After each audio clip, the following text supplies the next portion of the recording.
Hello students, कैसे हैं आप सब? बढ़िया हैं। चलिए, वेरी नाइस, बहुत अच्छी बात है, अच्छे ही रहने चाहिए। चलिए, हमारा टेंस चल रहा था टॉपिक, है ना। और टेंस में हम कंप्लीट कर चुके हैं, पास्ट परफेक्ट कॉन्टिन्यूअस तक कंप्लीट हो गया था हमारा। जो आज का वीडियो देख रहे हैं डायरेक्ट, वो उनको पहले के लेक्चर्स देखने की बहुत ज़्यादा ज़रूरत है, अदरवाइज़ आज का तो कुछ भी समझ में नहीं आएगा, क्योंकि सारी चीज़ें मैं डिटेल में बता चुकी हूँ बहुत तरीके से। ठीक है, तो हम नेक्स्ट शुरू करते हैं। लिखिए, अब हमारा टेंस शुरू होने जा रहा है फ्यूचर। फ्यूचर, ठीक है, ओके। तो फ्यूचर के बारे में जो सबसे मेन बात है वो ये है कि फ्यूचर कोई भी टेंस नहीं होता। फ्यूचर अपने आप में कोई भी टेंस नहीं होता। फ्यूचर को जो है वो टेंस बनाना पड़ता है। फ्यूचर को टेंस बनाना पड़ता है। फ्यूचर अपने आप में टेंस नहीं होता। क्यों? क्योंकि फ्यूचर जो है सिर्फ हम अजम्पशंस के बेसिस पे बताते हैं, सिर्फ हम अज्यूम करते हैं, ठीक है, कि सोचते हैं कि हाँ ऐसा होगा वैसा होगा, हम ऐसा कर लेंगे, है ना, यही ऐसे ही बोलते हैं ना, लेकिन कोई काम हुआ नहीं होता है ना। तो फ्यूचर जो है वो सिर्फ हम एज्यूम कर सकते हैं, अजम्पशंस के बेसिस पे हम बता सकते हैं फ्यूचर को। तो फ्यूचर जो है अपने आप में कोई टेंस नहीं होता, इसको बनाना पड़ता है, ठीक है। और किसकी हेल्प से बनाते हैं हम फ्यूचर को? फ्यूचर को हम बनाते हैं विल या फिर शैल की हेल्प से, ठीक है। विल या फिर शैल की हेल्प से हम फ्यूचर को बनाते हैं, ठीक है। क्लियर है सभी को? ओके। तो विल या शैल की अगर मैं बात करूं सिर्फ नॉर्मल यूज, अभी मैं जितना आपका टेंस में ज़रूरत है विल शैल की उतनी की ही बात करूंगी। बाकी जो विल शैल का यूज़ है, ठीक है, बहुत बड़ा यूज़ है। आगे जब आपको मॉडल्स टॉपिक कराऊंगी या फिर कंडीशनल्स कराऊंगी या फिर इंटेंशन ऑफ स्पीकर कराऊंगी, ये टॉपिक्स जो कराऊंगी यहाँ पे आपको एग्जैक्टली विल शैल का यूज़ पता लगेगा, ठीक है। तो अभी हम सिर्फ जितना टेंस में रिक्वायर्ड है उतने ही विल शैल की मैं बात करूंगी, ठीक है, ओके। तो विल शैल की अगर हम बात करें नॉर्मल यूज़ की, नॉर्मल हमें कोई सेंटेंस बोलना है, नॉर्मल केस की हम बात कर रहे हैं, तो नॉर्मल केस में हमें पता है कि जो फर्स्ट पर्सन होते हैं हमारे आई वी, उनके साथ हम यूज़ करते हैं शैल, और जो आपके थर्ड या सेकंड पर्सन बच जाते हैं उनके साथ हम क्या यूज़ करते हैं? विल यूज़ करते हैं, ठीक है। अदर्स का मतलब क्या है कि ही शी इट, ठीक है, एनी नेम सिंगुलर, कोई भी आपके पास प्लूरल प्रोनाउन आ रहा है दे, है ना, तो इन सब के साथ हम विल यूज़ करते हैं। मैं सिर्फ नॉर्मल यूज़ की बात कर रही हूँ, बाकी जो इनकी डिटेल्स हैं विल या शैल की वो हम बात करेंगे जब हम मॉडल्स टॉपिक पढ़ेंगे या इंटेंशन या फिर कंडीशनल्स पढ़ेंगे, तब हम उसकी बात करेंगे। क्लियर है सभी को यहाँ तक? ग्रेट। चलिए, तो अब अगर मैं आपको एक नॉर्मल सा सेंटेंस लिखूँ, अगर मैं बोलूँ कि I do my work, I do my work, कौन सा टेंस है? Present indefinite. मैं सिर्फ इंफॉर्मेशन दे रही हूँ कि मैं अपना काम करती हूँ, है ना, indefinite. I do my work, present indefinite, मैं अपना काम करती हूँ। अब सेंटेंस बिल्कुल सही है, कोई भी दिक्कत नहीं है सेंटेंस के अंदर, लेकिन अब अगर मैं लिखूँ कि I shall do my work, I shall do my work, तो अब हमने क्या यूज़ किया? शैल यूज़ किया। अब देखिए स्टूडेंट्स, अगर मैं बोलूँ कि जो ऊपर वाला सेंटेंस है वो बिल्कुल सही है, मीनिंग भी सही दे रहा है, लेकिन हमने जैसे ही इसमें शैल यूज़ किया, तो अगर आप ध्यान देंगे तो ये एक टाइप से एक्स्ट्रा हेल्पिंग वर्ब है। इसकी ज़रूरत नहीं थी हमें, क्योंकि हमारा सेंटेंस बिल्कुल सही बन रहा था। हमारा सेंटेंस जो है वो बिल्कुल सही बन रहा था, हमें इसकी ज़रूरत नहीं थी, इसलिए हम इसको कैसे वर्ब बोल देते हैं? एक्स्ट्रा हेल्पिंग वर्ब है, ठीक है। और ये एक्स्ट्रा हेल्पिंग वर्ब हम किस लिए यूज़ कर रहे हैं? फ्यूचर को शो करने के लिए। क्या कोई एक्शन हो रहा है? नहीं हो रहा। क्या कोई एक्शन हुआ? नहीं हुआ, ठीक है। क्या हम क्या कह रहे हैं कि इन फ्यूचर, कि मैं अपना काम करूँगा, मैं अपना काम करूँगा, ठीक है। तो इसमें कोई एक्शन अभी तक ना तो हुआ है ना एक्शन होता है, दैट मीन्स कि हम फ्यूचर की बात कर रहे हैं। तो फ्यूचर को डिनोट करने के लिए हम एक्स्ट्रा हेल्पिंग वर्ब्स यूज़ करते हैं, और वो एक्स्ट्रा हेल्पिंग वर्ब आपकी कौन सी होती है? शैल होती है या फिर विल होती है। क्लियर है? इसी में अगर मैं दे लगा देती तो आई वी के अलावा आपके पास आ गया तो आप क्या लिख देंगे, they will do their work, वे अपना काम करेंगे, they will do their work, वे अपना काम करेंगे। तो ये है बिल्कुल बेसिक, ठीक है, समझ में आया यहाँ तक। चलिए, तो अगर हम बात करें, आपने देखा कि जहाँ पे भी आप बात करेंगे तो विल शैल के बाद हमेशा ही कौन सी फॉर्म आएगी, वर्ब की फर्स्ट फॉर्म आएगी। अब ये वर्ब की फर्स्ट फॉर्म ही क्यों आती है इसके बाद, वो हम बात करेंगे जब हम मॉडल्स टॉपिक करेंगे, ठीक है। तो आपको ये भी रटने की ज़रूरत नहीं पड़ेगी कि विल शैल के बाद हमेशा वर्ब की फर्स्ट फॉर्म आती है, क्योंकि हर मॉडल के बाद ही वर्ब की फर्स्ट फॉर्म आती है, ठीक है ना। कोई भी मॉडल आप उठाएंगे तो उसके बाद वर्ब की फर्स्ट फॉर्म आती है। एक्सेप्शंस वहाँ पे भी हैं जहाँ पे 2 प्लस वर्ब की फर्स्ट फॉर्म आती है, वो हम उस पूरे टॉपिक में बात करेंगे। अभी सिर्फ यह ध्यान रखिए कि विल शैल के बाद हमेशा ही वर्ब की फर्स्ट फॉर्म आती है। क्यों आती है, मॉडल्स टॉपिक स्टार्ट करेंगे तब इसकी बात करेंगे। नोट डाउन कीजिए यहाँ तक, देन बात आगे करते हैं।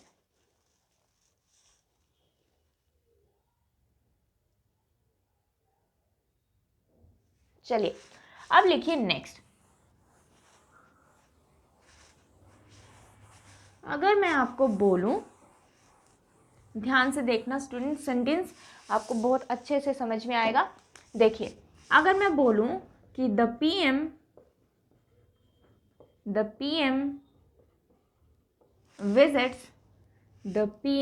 visits Nepal next week, the PM visits Nepal next week. तो एक तरीके से आप सेंटेंस में क्या बता रहे हैं, शेड्यूल बता रहे हैं, है ना, कि पीएम का शेड्यूल बता रहे हैं कि वो नेक्स्ट वीक कहाँ जाएंगे, नेपाल जाएंगे। तो देखो, आपने कौन सा टेंस यूज कर लिया, प्रेजेंट इनडेफिनिट। कौन सा टेंस यूज कर लिया, प्रेजेंट इनडेफिनिट टेंस यूज कर लिया।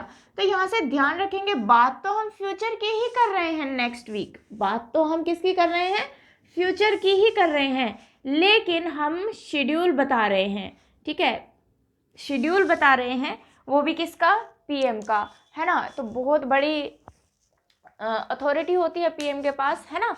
तो जब भी हम इस तरीके से बात करें पीएम की, सीएम की, या किसी भी मिनिस्टर की, मतलब हम ऑफिशियल तरीके से अगर हम बात करें, ठीक है, ऑफिशियल तरीके से, फॉर्मल तरीके से हम बात करें, तो किसी भी फॉर्मल सेंटेंस में अगर हमें शेड्यूल दिखाना है तो वो हम किससे दिखाते हैं, प्रेजेंट इनडेफिनिट टेंस से दिखाते हैं। बात फ्यूचर की ही कर रहे हैं, लेकिन लिख लेना इसमें कि अगर सेंटेंस कैसा है आपका, फॉर्मल या फिर ऑफिशियल। फॉर्मल ऑफिशियल का मतलब क्या है कि हम पीएम की बात कर रहे हैं, सीएम की बात कर रहे हैं, मिनिस्टर की बात कर रहे हैं, किसी डिपार्टमेंट से रिलेटेड बात कर रहे हैं।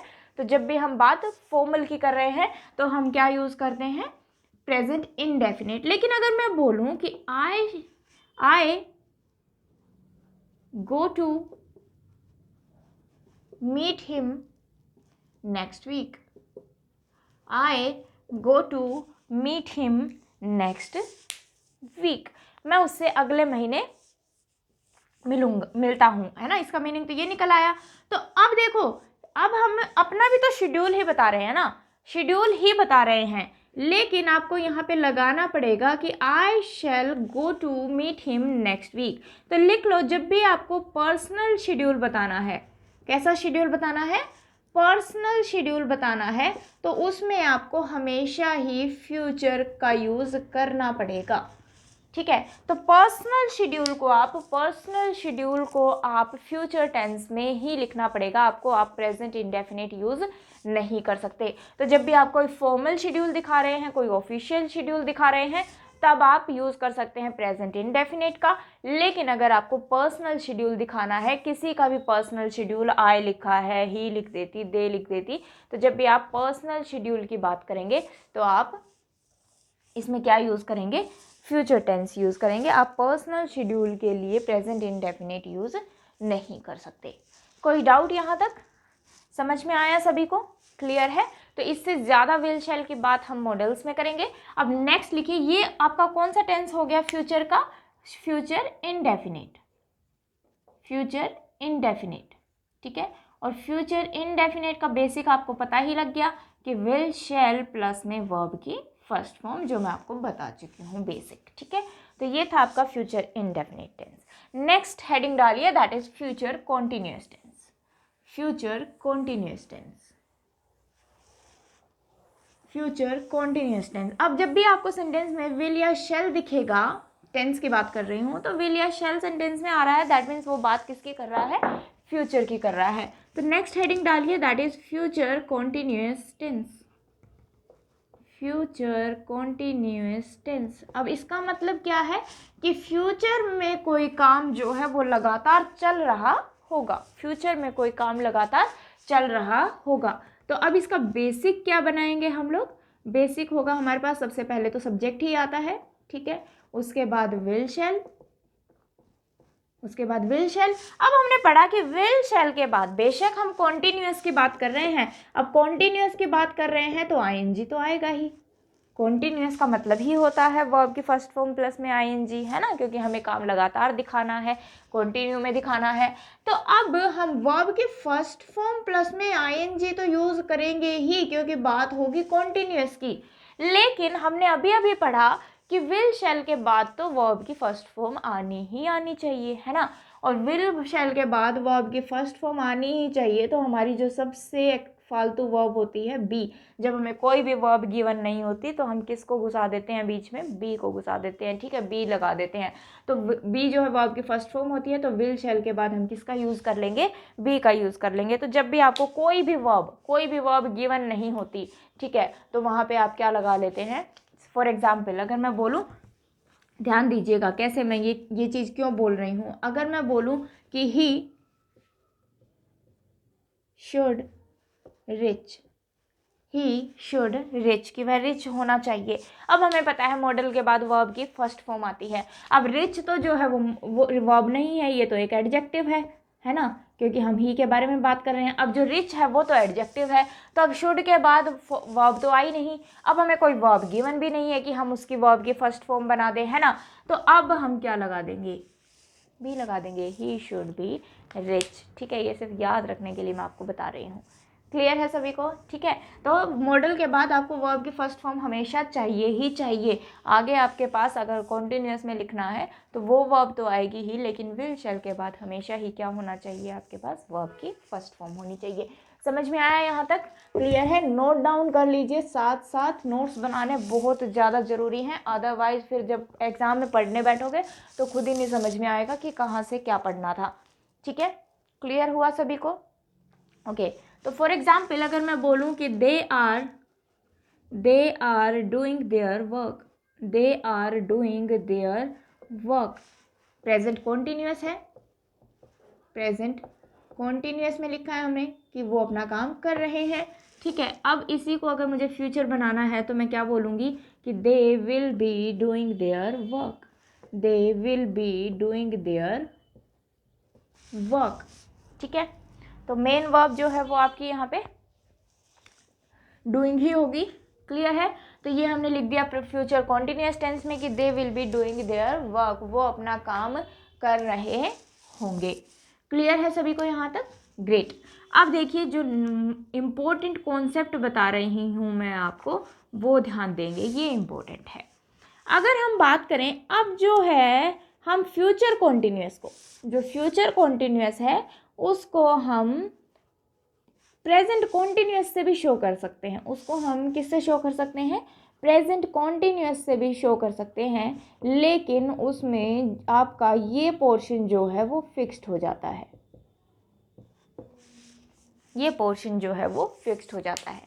आप प्रेजेंट कॉन्टिन्यूअस टेंस से भी यूज़ कर सकते हैं, फ्यूचर कॉन्टिन्यूअस को शो कर सकते हैं, लेकिन उसमें जो गोइंग है और टू प्लस वर्ब की फर्स्ट फॉर्म है ये फिक्स हो जाता है। टू प्लस वर्ब की फर्स्ट फॉर्म क्या होती है, वर्ब टॉपिक करेंगे जब मैं आपको डिटेल में बताऊंगी, ठीक है। अभी हमारा फोकस सिर्फ और सिर्फ टेंस पे है, वर्ब पे हमारा फोकस अभी नहीं है इतना, ठीक है। वैसे वर्ब ही टेंस बताती है हमें, वर्ब ही टेंस बताती है, लेकिन टेंस जो है वो हेल्पिंग वर्ब बताती है, सिर्फ इनडेफिनेट में हमें मेन वर्ब टेंस को बताती है। तो हेल्पिंग वर्ब को हम जान चुके हैं, ठीक है।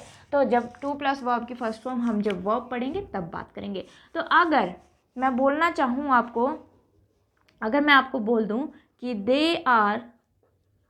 दे are going to do their work, they are going to do their work, ठीक है, तो वो अपना काम करने वाले हैं, ठीक है। अब ये नहीं कहेंगे कि करने जा रहे हैं, ठीक है, जा रहे हैं इसका मतलब कोई चल के थोड़ी ना जा रहे हैं, है ना। अगर मैं बोलूँ कि वे अपना काम करने जा रहे हैं तो दैट मीन्स कि हम फ्यूचर को शो करना चाह रहे हैं कि हाँ भाई वो अपना काम करने वाले हैं। अब करने जा रहे हैं, अब वो मीनिंग निकालोगे इसका तो गलत निकल जाएगा कि हाँ ये थोड़ी कह रहे हैं कि वो चल के जा रहे हैं अपना काम करने के लिए। इसका मतलब क्या हो गया कि वे अपना काम करने वाले हैं, ठीक है। तो इसलिए हम क्या बोल सकते हैं, they are going to do their work. समझ में आया। एक और सेंटेंस लिखती हूँ, लिखिए। अगर मैं आपको बोलूँ कि she is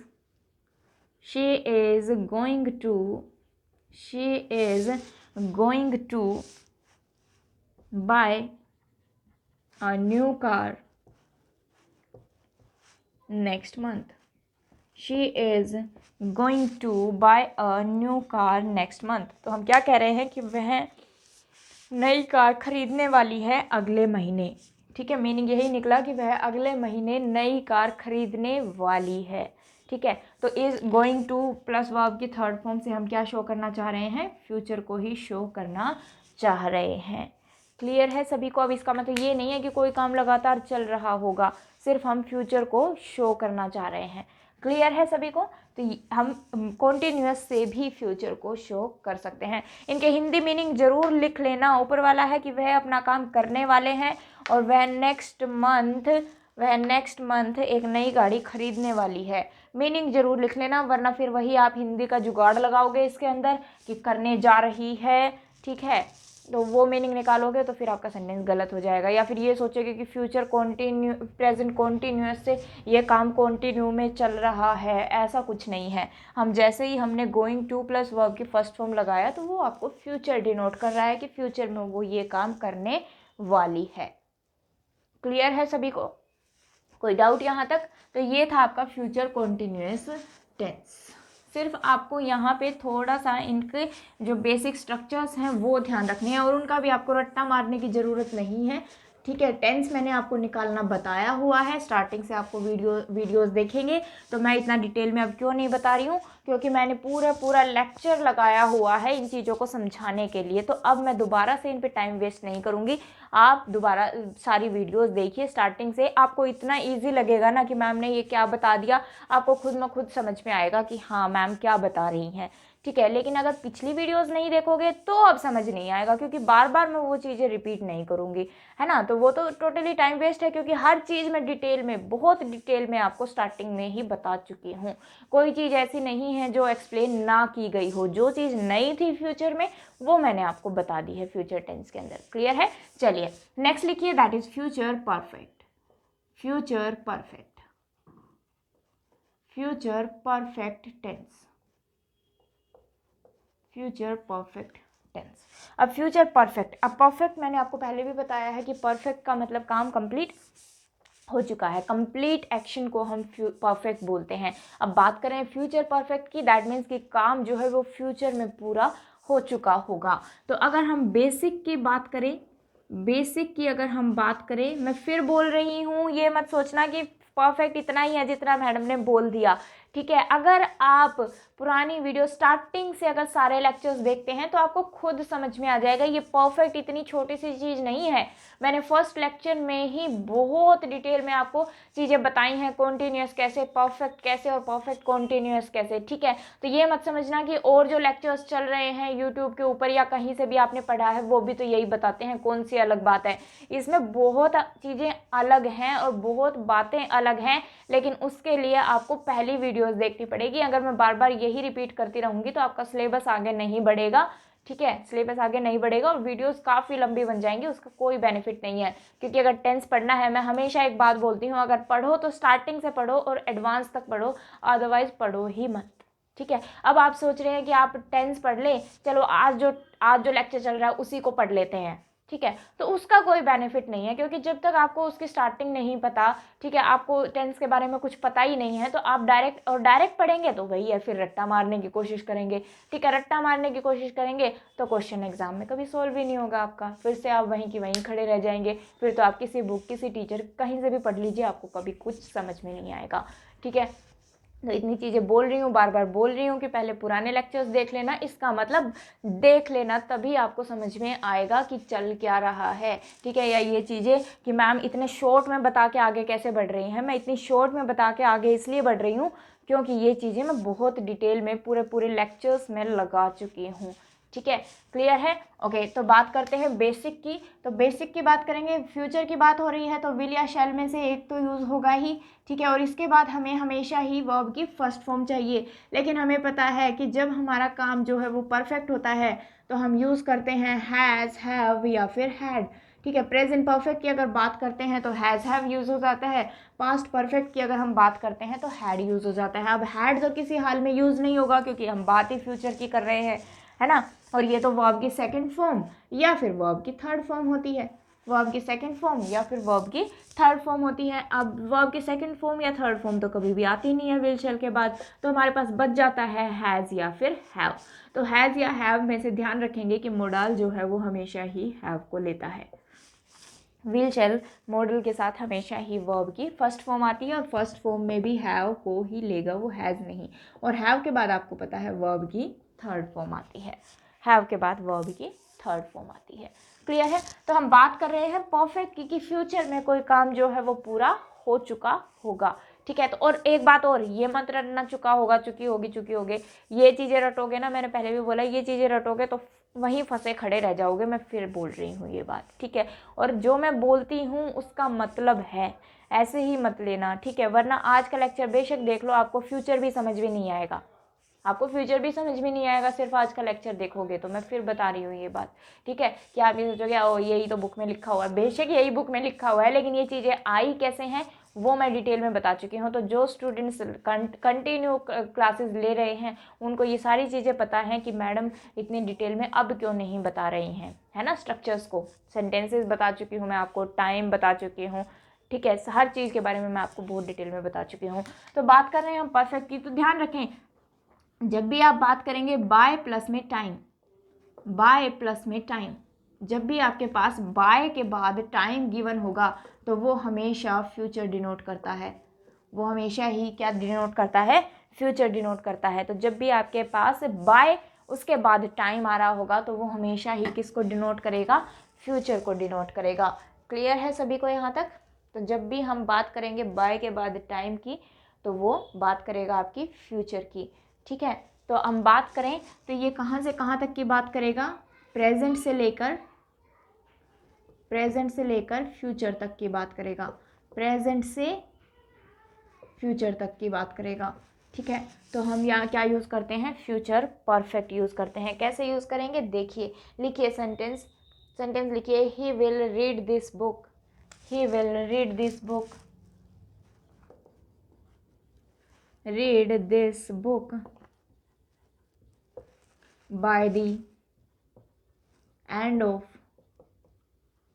this month, he will read this book by the end of this month। इस महीने के आखिर तक वो क्या कर चुका होगा, अपना जो काम है वो कंप्लीट कर चुका होगा, बुक को जो है रीड कर चुका होगा। तो अब हम कह रहे हैं कि वो अपना काम, तो मैंने यही बताया कि फ्यूचर में कोई काम जो है वो कंप्लीट हो चुका होगा। तो अब हमने यहाँ पे तो सिंपली क्या लगा दिया, फ्यूचर इंडेफिनिट लगा दिया कि वह अपनी बुक पढ़ेगा। अब पढ़ेगा हिंदी निकालोगे, वह अपनी बुक पढ़ेगा मंथ के एंड तक, कोई सेंस नहीं निकल के आती। तो अब हमें यहाँ पे क्या करना पड़ेगा कि ही will have read, third form यही रहती है, सिर्फ प्रोनाउंसिएशन चेंज हो जाती है। तो he will read this book by the end of this month, तो बाय प्लस में the end of this month shows time, ठीक है। तो बाय के बाद जब भी टाइम होगा तो वो आपको फ्यूचर डिनोट करेगा, और फ्यूचर डिनोट करेगा तो हम ये चेक कर लेंगे कि सेंटेंस की सेंस क्या आ रही है। अगर वो परफेक्ट की सेंस दे रहा है तो परफेक्ट लगा देंगे, ठीक है। अगर कंटिन्यू की सेंस आ रही है तो कंटिन्यू लगा देंगे, इतनी सी ही बात है।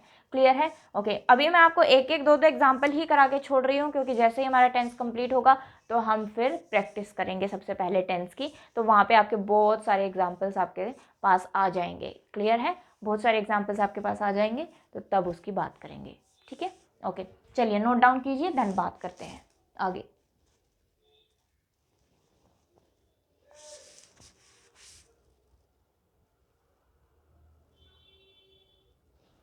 नेक्स्ट लिखिए अब फ्यूचर परफेक्ट कॉन्टिन्यूअस।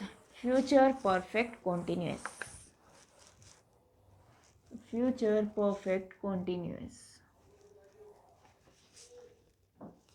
चलिए देखिए, फ्यूचर परफेक्ट कॉन्टिन्यूअस। अब देखो कॉन्टिन्यूअस आ रहा है तो दैट मीन्स वर्ब की फर्स्ट फॉर्म प्लस में आईएनजी आएगी। परफेक्ट आ रहा है तो हैव आएगा, और फ्यूचर आ रहा है तो विल शैल तो आएगा ही। विल शैल प्लस में हैव प्लस में वर्ब की फर्स्ट फॉर्म प्लस में आईएनजी। अब मुझे एक बात बताइए, क्या हैव के बाद डायरेक्ट आईएनजी आ सकता है? नहीं आ सकता। तो हैव के बाद आपको किसकी ज़रूरत पड़ेगी? वर्ब की थर्ड फॉर्म की। और मैंने अभी भी बताया कि सबसे फालतू वर्ब कौन सी होती है? बी होती है। तो बी की थर्ड फॉर्म क्या होती है? बीन होती है। तो हम यहाँ पे हमें जब कोई भी वर्ब गिवन नहीं है लेकिन हमें एक वर्ब की रिक्वायरमेंट और है तो हम उसकी फॉर्म लगा लेंगे। ठीक है, ये याद रखने का तरीका है सर। क्लियर है? ओके, चलिए अगर इसका बेसिक लिखें हम, अब कह रहे हैं हम future perfect continuous, that means कि काम परफेक्ट भी है और कंटिन्यू में भी चल रहा है। दैट मीन्स कि कुछ काम तो हो चुका और कुछ काम चल रहा है। अब हम बात कर रहे हैं फ्यूचर की। यही सब चीज़ें मैं बता चुकी हूँ, इसलिए कह रही हूँ मैं आपको कि आपको देखनी पड़ेंगी चीज़ें। तो हम बात कर रहे हैं परफेक्ट की, फ्यूचर की बात कर रहे हैं, तो फ्यूचर में परफेक्ट कुछ काम हो चुका होगा और कुछ काम लगातार चल रहा होगा, उसी को हम क्या कह देंगे? Future perfect continuous. तो अगर हम बेसिक स्ट्रक्चर की बात करें तो सब्जेक्ट प्लस में विल शैल प्लस में, अब इसके बाद तो परफेक्ट आ रहा है तो हैव लगाएंगे, उसके बाद वर्ब की थर्ड फॉर्म चाहिए तो बीन, और देन हमें क्या चाहिए? वर्ब की फर्स्ट फॉर्म प्लस में आईएनजी। अब हमें ये तो बताना पड़ेगा ना कि कितने टाइम से, तो हम क्या करते हैं? फोर सिंस प्लस में टाइम, फोर सिंस प्लस में टाइम, यही करते आ रहे हैं। ठीक है, यहाँ तक सबको समझ में आता है? Very good. अब लिख लीजिए जो इम्पोर्टेंट बात है,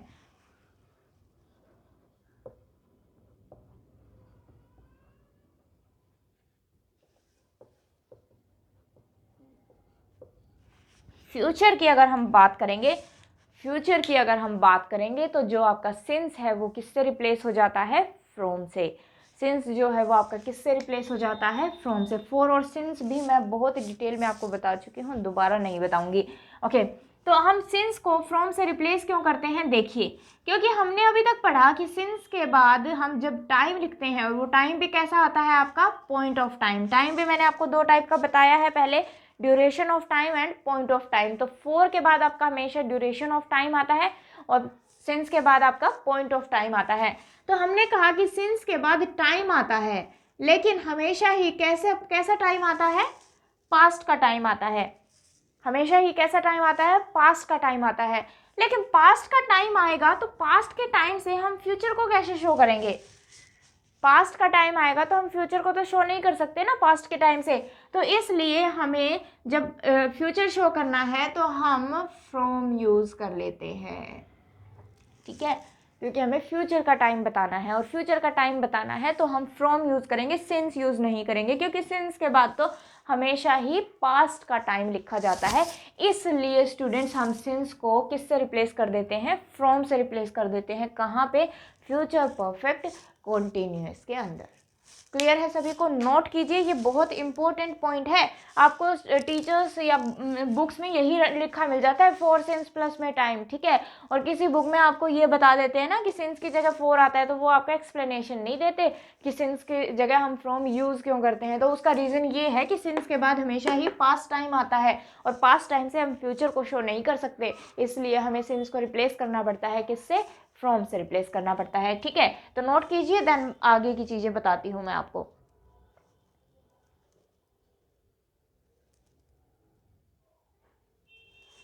तो सेंटेंस लिखिए, अगर हम बात करें सेंटेंस की, लिखिए he will have worked here, he will have been working here since 2022. He will have been working here since 2022. अब इसका मतलब क्या है? हम क्या कहना चाह रहे हैं कि 2022 से वो यहाँ पे काम कर रहा होगा, है ना, कि 2022 से वो यहाँ पे काम कर रहा होगा, दैट मीन्स कि उसका स्टार्ट वो कहाँ से करेगा, 2022 से स्टार्ट करेगा। अब 2022 तो फ्यूचर का टाइम है ना, क्योंकि हम फ्यूचर शो करना चाह रहे हैं और फ्यूचर शो करना चाह रहे हैं, लेकिन सिंस के बाद तो हमेशा पास्ट टाइम आता है, लेकिन हम बात किसकी कर रहे हैं, फ्यूचर की, और फ्यूचर की बात कर रहे हैं तो हमें सिंस की जगह पे क्या करना पड़ेगा, फ्रॉम करना पड़ेगा। तो हम क्या लिखेंगे, he will have been working here since 2022। तो फ्यूचर का पॉइंट ऑफ टाइम है, तो हम यहाँ पे क्या यूज़ करेंगे, फ्रॉम यूज़ करेंगे। क्लियर है सभी को, कोई डाउट? लेकिन अगर इसी में मैं लिख देती कि he has been working here since 2015, he has been working here since 2015, that means कि 2015 से वो यहाँ पे काम कर रहा है, दैट मीन्स कि अभी भी काम लगातार चल रहा है। तो 2015 से इतने आज तक तो उसने काम कर लिया, आगे भी कर रहा है ना। तो हमने क्या यूज़ किया, प्रेजेंट परफेक्ट कॉन्टिन्यूअस। अब सिंस के बाद देखिए कैसा टाइम आ रहा है आपके पास, पास्ट का पॉइंट ऑफ टाइम आ रहा है, और पास्ट का पॉइंट ऑफ टाइम आ रहा है तो सिंस बिल्कुल करेक्ट है। लेकिन अगर फ्यूचर का टाइम आ जाए आपके पास और बात भी हम फ्यूचर की कर रहे हैं तो यहाँ पे आपको फ्रॉम करना पड़ेगा, और फ्यूचर के टाइम से ही आपको पता लग जाएगा कि वो फ्यूचर की बात करना चाह रहा है। तो यहाँ पे चाहे वो आपको कुछ भी दे दे तो आपको समझ आ जाना चाहिए कि फ्यूचर का अगर टाइम गिवन है तो यहाँ पे हमें फ्यूचर परफेक्ट कॉन्टिन्यूअस ही लगाना पड़ेगा, क्योंकि जब भी हमें टाइम दे देता है वो फॉर या सिंस यूज़ करके या फ्रॉम यूज़ करके, तो हमें पता है कि वो कुछ पर्टिकुलर टाइम से आगे की बात कहना चाह रहा है। क्लियर है सभी को, नोट कीजिए, देन बात आगे करते हैं।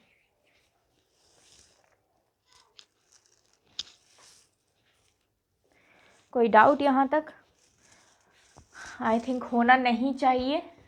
चलिए अब बात आगे करते हैं। तो हमने इतनी चीज़ें सीख ली, अब इसमें कॉन्सेप्ट लिखिए, कॉन्सेप्ट क्या है, कॉन्सेप्ट लिखिए, कॉन्सेप्ट क्या है। अब मैं आपको बताने जा रही हूँ फॉर, सिंस और फ्रॉम, एक छोटी सी टेबल बना लेना इसकी, ठीक है, फॉर, सिंस और फ्रॉम, इसकी छोटी सी टेबल बना लेना आप साथ साथ, फॉर, सिंस एंड फ्रॉम। तो देखिए सबसे पहले हम बात कर लेते हैं सिंस की, सबसे पहले बात कर लेना सिंस की। तो अब सिंस, अब यहाँ पे लिख लेना टाइम एंड टेंस, कि कौन सा टाइम यूज़ होगा और टेंस हम कौन कौन से यूज़ कर सकते हैं। तो सिंस के साथ अगर मैं बात करूँ तो पास्ट, तीनों ही लिख लेना, पास्ट, प्रेजेंट और फ्यूचर, फिर काट लेना ताकि आपको याद रहे। ऐसे ही टेंस में भी तीनों लिख लो, पास्ट, प्रेजेंट एंड फ्यूचर, ठीक है, और काटते चलना, जिसमें यूज़ नहीं होगा उसको क्रॉस कर देना और जिसमें यूज़ होगा उसको करेक्ट कर लेना। तो हमने देखा सिंस के बाद बात किसकी कर रहे हैं, टाइम की। तो टाइम की बात कर रहे हैं तो आपने अभी देखा, मैंने अभी भी बताया, पहले भी एक्सप्लेन कर चुकी हूँ कि इसके बाद हमेशा ही कैसा टाइम आता है, सिर्फ और सिर्फ पास्ट का टाइम आता है, फ्यूचर यूज़ नहीं होता। सिर्फ और सिर्फ कैसा टाइम आता है आपका, पास्ट का टाइम आता है। लेकिन ये देख चुके हैं आप कि अगर हम बात करें टेंस की, तो टेंस आप पास्ट भी यूज़ कर सकते हैं, पास्ट परफेक्ट कॉन्टिन्यूअस में या पास्ट परफेक्ट में यूज़ होता है, ठीक है। ऐसे ही प्रेजेंट में प्रेजेंट परफेक्ट में या प्रेजेंट परफेक्ट कॉन्टिन्यूअस में यूज़ होता है। तो टेंस जो है आपका प्रेजेंट और पास्ट दोनों यूज़ हो सकते हैं सिंस के साथ, लेकिन फ्यूचर का टेंस यूज़ नहीं होता, क्योंकि फ्यूचर में हम सिंस को किससे रिप्लेस कर देते हैं, फ्रॉम से रिप्लेस कर देते हैं, क्योंकि वो फ्यूचर का टाइम शो नहीं करता आपको। क्लियर है? तो सिंस के बारे में इतनी ही बात थी। नेक्स्ट लिखिए आप फोर, और फोर के लिए भी दोबारा लिख लीजिए पास्ट, प्रेजेंट एंड फ्यूचर का टाइम, और यहाँ पे भी यही दो तीनों चीज़ें दोबारा लिख लीजिए, पास्ट, प्रेजेंट एंड फ्यूचर। तो आपने देखा है फोर के साथ आपका पास्ट का टाइम भी आता है, पास्ट परफेक्ट या फिर पास्ट परफेक्ट कॉन्टिन्यूस के साथ, ठीक है। ऐसे ही प्रेजेंट भी आता है आपके पास, प्रेजेंट परफेक्ट या फिर प्रेजेंट परफेक्ट कॉन्टिन्यूस के साथ आ सकता है। ऐसे ही आपने अभी देखा कि फ्यूचर के साथ भी आ सकता है, फ्यूचर परफेक्ट या फिर फ्यूचर परफेक्ट कॉन्टिन्यूस के साथ, ठीक है। तो अगर हम बात करें टेंस, तो टेंस भी हमारे तीनों ही यूज़ हो सकते हैं, पास्ट, प्रेजेंट और फ्यूचर, तीनों ही टाइम शो करता है और तीनों ही टेंस भी ये अपने साथ लेता है। क्लियर है सभी को? कोई डाउट? और डाउट आ रहा है तो चलिए सेंटेंस लिख लीजिए, आपको क्लियर हो जाएगा। लिखिए, I worked there for 2 years, I worked there for 2 years, I worked there for 2 years, कि मैंने यहाँ पे 2 साल के लिए, जब मैंने आपको डिटेल में बता चुकी हूँ पास्ट इंडेफिनेट में मीनिंग क्या आता है आपके पास फॉर का, के लिए, कि मैं यहाँ 2 साल के लिए काम किया था, मैंने यहाँ पे 2 साल के लिए काम किया था। कौन सा टाइम ले लिया इसने, पास्ट का टाइम, और टेंस भी आपने कौन सा यूज़ कर लिया, पास्ट का यूज़ कर लिया। ठीक है, इसी को अगर मैं बोल दूँ कि I have been working here for 2 years, इसका मतलब क्या है कि मैं 2 साल से यहाँ पे काम कर रहा हूँ। दैट मीन्स कि 2 ईयर्स तो जो है वो कंप्लीट हो चुके हैं और अभी वो कौन से ईयर पे है, 3rd ईयर पे है। दैट मीन्स कि उसका काम जो है वो लगातार चल रहा है, उसका काम जो है वो लगातार चल रहा है। नोट कीजिए, एक बार मैं थोड़ी सी इसमें इंक डाल लेती हूँ, शायद आपको सही ना दिख रहा हो, फिर बात आगे करेंगे।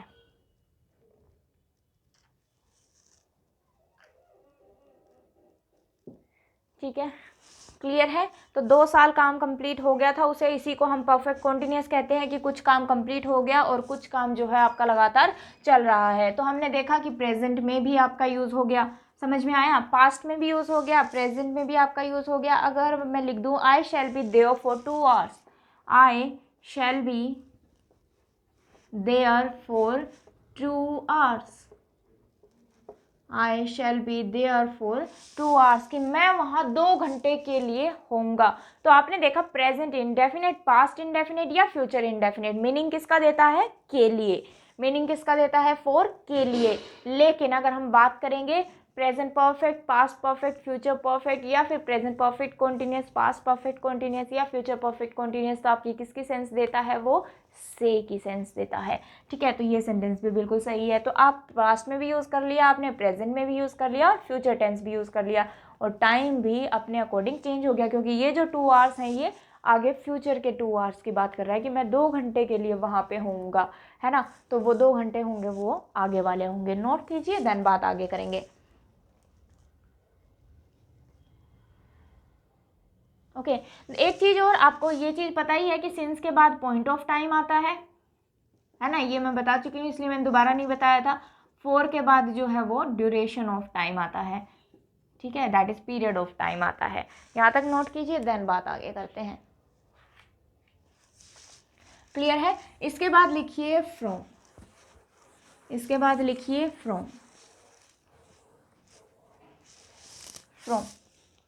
अब जो फ्रॉम है आपका, अगर हम बात करें फ्रॉम के टाइम के लिए कि कैसा कैसा टाइम इसके आगे आ सकता है, तो पास्ट, प्रेजेंट एंड फ्यूचर। ऐसे ही टेंस कौन सा यूज़ हो सकता है इसके साथ, टेंस भी यूज़ हो सकता है, past, present and future, past, present and future. तो इसके साथ आपके पास तीनों ही टाइम आ सकते हैं और तीनों ही टेंस भी यूज़ हो सकते हैं, तीनों ही टाइम भी आ सकते हैं और तीनों ही टेंस भी यूज़ हो सकते हैं फ्रॉम के साथ। ठीक है, कैसे वो भी देखते हैं। तो अगली हेडिंग जो है कॉन्सेप्ट में, अगली हेडिंग जो है वो डाल लीजिए since versus from, since versus from, since versus from.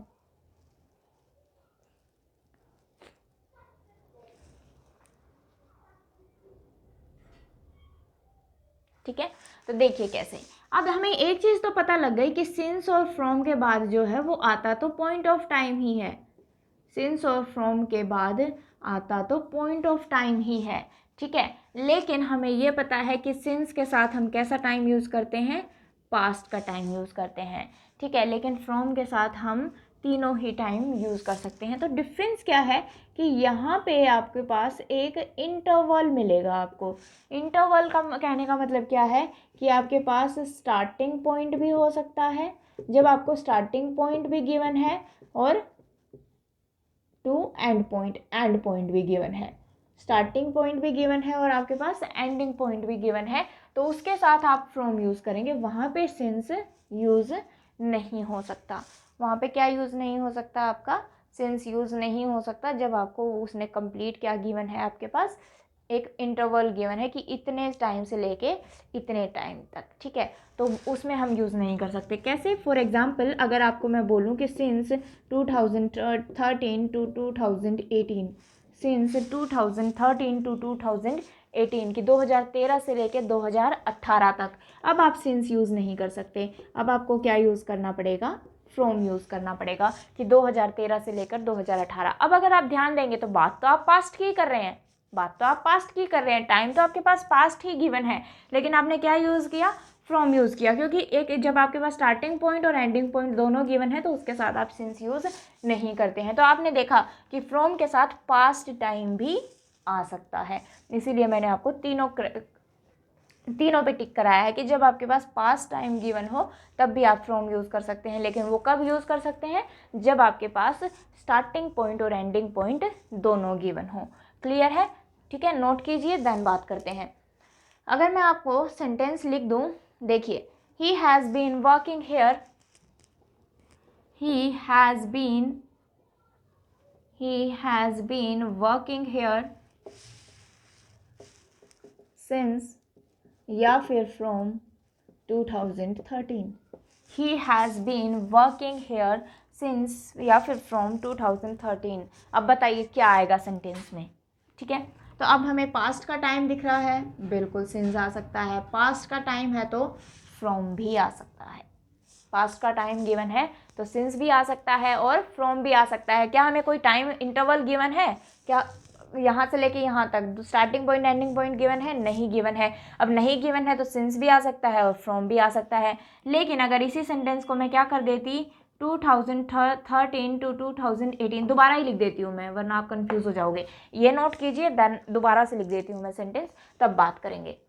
ठीक है, तो इतनी चीज़ समझ में आ गई कि स्टार्टिंग और एंडिंग पॉइंट अगर हमें गिवन है तो सिर्फ फ्रॉम आ सकता है, लेकिन अगर सिर्फ एक पॉइंट ऑफ टाइम गिवन है, स्टार्टिंग या एंडिंग पॉइंट गिवन नहीं है, तो हम सिर्फ क्या करेंगे, दोनों यूज़ हो सकते हैं, सिंस और फ्रॉम। ठीक है, इसमें सिर्फ फ्रॉम यूज़ होगा, लेकिन अगर मैं ये लिख दूँ कि सिंस 2013 तो ये भी करेक्ट है, और अगर मैं लिख दूँ फ्रॉम 2013 तो ये भी करेक्ट है। क्लियर? ओके, चलिए नोट कीजिए, देन मैं और एग्जांपल्स लिखवाती हूँ, उससे आपको ज़्यादा क्लियर हो जाएगा। चलिए, तो अगर मैं लिखूँ आपके पास, अगर मैं लिख दूँ कि ही हैज़ बीन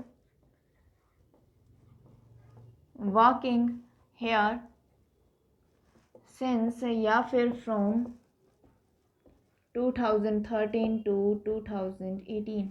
अब ध्यान से समझना, इसमें बहुत सारी चीज़ें हैं समझने की। ठीक है, अब देखिए, हम कह रहे हैं कि he has been working here since from 2013 to 2018। अब स्टार्टिंग एंडिंग पॉइंट गिवन है तो सिंस तो आ ही नहीं सकता, हमें क्या लगाना पड़ेगा, फ्रॉम लगाना पड़ेगा। ठीक है, फ्रॉम हमने यूज़ कर लिया। अब 2013 से उसने कहाँ तक काम किया, 2018 तक काम किया। अब देखिए, हम कह रहे हैं ये चीज़ की, तो हमें पता है कि ये पास्ट का टाइम है कि भाई उसने 2013 से लेके 2018 तक काम किया, तो ये तो बिल्कुल भी नहीं आ सकता, क्योंकि इसमें तो वो बात ही प्रेजेंट की कर रहा है, तो ये तो कट गया। अब इसकी जगह पे हम क्या करें, अगर हम कर दें कि हैड बीन वर्किंग हेयर, क्या कर दें हम यहाँ पे, हैड बीन वर्किंग हेयर अगर कर दें तो वो भी गलत हो जाएगा। बात तो हमने पास्ट की कर दी, लेकिन मुझे ये बताइए कि हैड बीन वर्किंग का मतलब तो क्या हुआ कि कुछ काम हो गया था और कुछ काम पास्ट में लगातार चल रहा था, लेकिन हम ऐसा तो कुछ बोल नहीं रहे, हमने तो सीधा स्टार्टिंग और एंडिंग पॉइंट दे दिया कि भाई इतने से इतने तक उसने काम किया था, 2013 से लेके 2018 तक उसने यहाँ पे काम किया। तो काम कंटिन्यू में तो कुछ भी नहीं रहा ना, हमने सिर्फ स्टार्टिंग बता दिया, आपको एंडिंग बता दिया, लेकिन कंटिन्यू में अगर रहता तो हम क्या बोलते कि 2013 से मैं यहाँ पे काम कर रहा था, दैट मीन्स कि अब नहीं कर रहा है ना, छोड़ चुका हूँ वहाँ पे काम, लेकिन 2013 से मैं यहाँ पे काम कर रहा था। तो बात तो आप प्रेजेंट तक की कर रहे हैं, लेकिन आप वहाँ से काम छोड़ चुके हैं।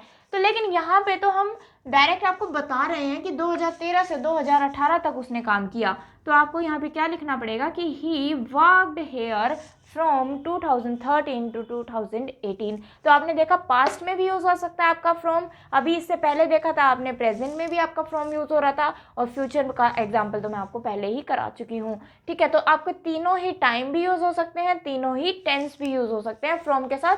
और यहाँ पे आपको ध्यान रखनी पड़ेगी ये चीज़ कि अगर आपके पास स्टार्टिंग एंडिंग पॉइंट गिवन है तो वहाँ पे ना तो आप प्रेजेंट लगा सकते हैं और ना ही आप फ्यूचर भी नहीं लगा सकते, ये भी नहीं लिख सकते यहाँ पे कि विल हैव बीन, ये भी गलत हो जाएगा, विल हैव बीन वर्किंग, क्योंकि फ्यूचर की तो बात हो ही नहीं रही है, वो तो पहले ही कट गया। तो ये चीज़ आपको ध्यान रखनी है कि यहाँ पे आप पास्ट इंडेफिनेट लगाएंगे, नोट कर लीजिए इसको।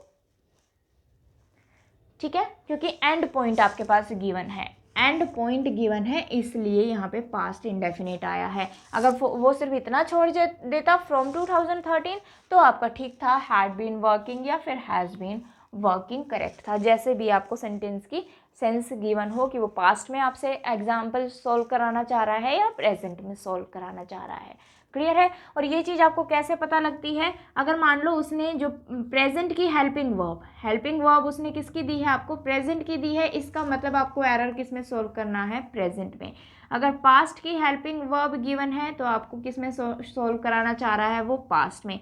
और अगर आपके पास फ्यूचर की helping verb that means will या शैल गिवन है तो वो आपको किससे शो कराना, किसमें क्वेश्चन सॉल्व कराना चाह रहा है, फ्यूचर में। लेकिन आपको ये चीज़ सिर्फ ये रट्टा नहीं मारना है भाई कि इज एम आर आ रहा है तो हम सिर्फ प्रेजेंट के ही देखेंगे। अब ये वाला सेंटेंस अगर उसने दे दिया और यहाँ पे आपको वो विल हैव बीन दे देता तो आपको तो विल दिख गया, अब आपको तो लग रहा है कि ये तो फ्यूचर में ही सॉल्व होना चाहिए था। अब फ्यूचर में तो ये सॉल्व हो ही नहीं सकता क्योंकि हमें एंडिंग पॉइंट गिवन है, समझ में आया, और टाइम भी पास्ट का गिवन है, अब तो 2020 चल रहा है। समझ में आई चीज़ें। तो ये चीज़ें आपको ध्यान रखनी है। ये तो सिर्फ मैं आपको थोड़ा सा हिंट दे रही हूँ कि अगर सेंस आपकी बिल्कुल सही आ रही है तो अगर प्रेजेंट में गिवन है तो उसको प्रेजेंट में सॉल्व कीजिए, पास्ट में गिवन है तो पास्ट में सॉल्व कीजिए, और फ्यूचर में गिवन है तो फ्यूचर में सॉल्व कीजिए। लेकिन अगर सेंटेंस का जो मीनिंग है, जो सेंटेंस की जो सेंस है वो सही निकल के आ रही है तब की बात है ये। अगर सेंटेंस की सेंस ही सही निकल के नहीं आ रही है तो ये चीज़ें अप्लाई नहीं होंगी। क्लियर है सभी को? Very nice. चलिए एक लास्ट नोट बना के लिख लीजिए, उसके बाद मेरी तरफ से आपका टेंस जो है वो कंप्लीट है। इसके बाद आपका टेंस जो है वो कंप्लीट है। एक नोट बना लीजिए, नोट बना के लिख लीजिए। नोट किसके लिए बनाएंगे? 4 के लिए बनाएंगे।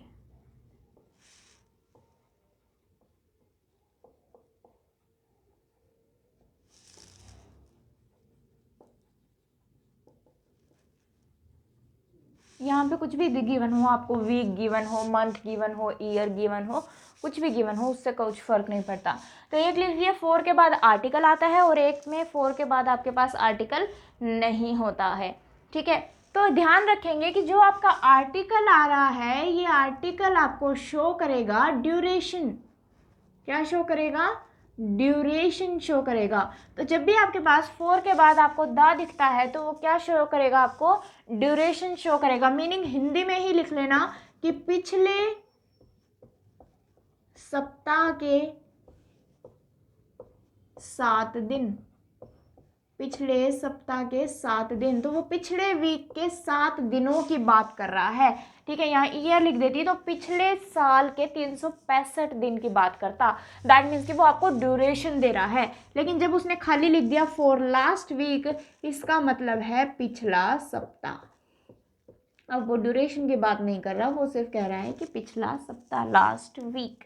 तो ये डिफरेंस जो आपको ध्यान रखना है कि जब हम एग्जाम्पल्स करेंगे, अब प्रैक्टिस करेंगे जब टेंस की, तो ये जो है वो यूज़ होगा वहाँ पे। और कैसे यूज़ होगा वो हम टेंस की प्रैक्टिस में देखेंगे। ठीक है, तो मेरी तरफ से आपका टेंस कंप्लीट हो जाता है आज। इसके बाद प्रैक्टिस बचती है, वो हम करेंगे। ठीक है, तो अपना टेंस जो है वो कंप्लीट पढ़ लेना, जो आपने नोट्स बनाए हैं शुरू से आखिर तक पढ़ लेना, देन मैं आपको प्रैक्टिस कराऊंगी। ठीक है, कल जो है मैं नया टॉपिक शुरू कराऊंगी आपको। मैं बीच में 2 दिन दे रही हूँ, अपना टेंस जो है वो पूरा रिवाइज कर लेना। अगर रिवाइज नहीं कर रखा होगा तो फिर प्रैक्टिस करने का कोई फ़ायदा नहीं है। तो कल हम नया टॉपिक ही शुरू करेंगे, सही 2 दिन बाद हम टेंस की प्रैक्टिस करेंगे। ठीक है, क्लियर है? तो हाँ, आपका सिलेबस तो कंटिन्यू चलेगा ही, टेंस की प्रैक्टिस की मैं आपको अलग से वीडियो अपलोड कर दूँगी। क्लियर है सभी को? Very nice. तो पढ़ते रहिए। मेरी तरफ से आपका एक टॉपिक जो है वो फाइनली आज कंप्लीट हो गया है। ठीक है, तो अगर जिसने चैनल सब्सक्राइब नहीं किया है वो सब्सक्राइब कर लेंगे नोटिफिकेशन के लिए, और मुझे कमेंट करके ज़रूर बताइए कि आपको लेक्चर कैसा लग रहा है। और अगर लेक्चर अच्छा लग रहा है तो लाइक कीजिए, नहीं लग रहा है तो डिसलाइक भी कर सकते हैं। ठीक है, कोई दिक्कत नहीं है उसके अंदर। चलिए पढ़ते रहिए students. God bless you. Thank you class.